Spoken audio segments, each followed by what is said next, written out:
Hari Rabu. Korang tengok cuaca yang sangat indah, redup.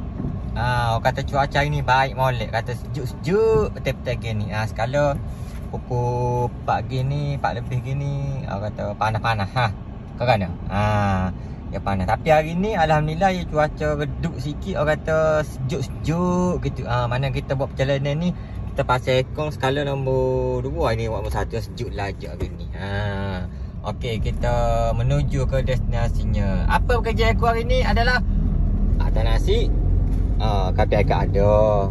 Ni mana ke belakang ni standby, kita nak mayar kan, kena bawa kapi akak ni. Walaupun kita pergi mana-mana kena standby kapi akak mu nak mayar. Nasi tapi ada. Tu. Nasi bawah ada nasi penuh sama.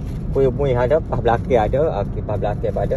Okey, nampaknya kita akan menuju ke tempat yang ingin kita orang kata sabarlah.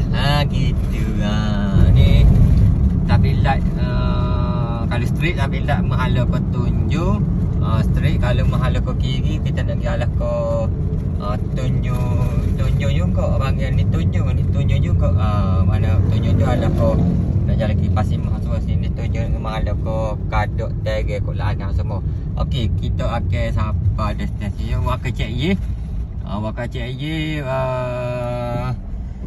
lebih kurang 50 meter daripada traffic light ni. Nampak traffic light ni, ambil kanan.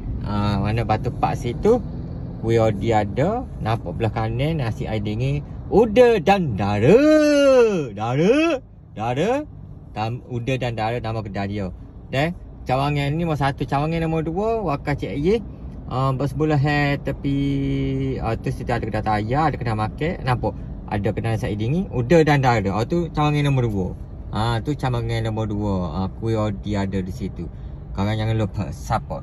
Kuih odi antara terpaling sedap, terpaling lembut, paling gedik kasui. 100%. Kalau kasui, odi tak guna pewarna, odi guna daun pandak 100%. Tiada campur dia. Nyo memang sedap, kausi memang sedap, kuih odi pun sedap. Okey, terima kasih. Support guys.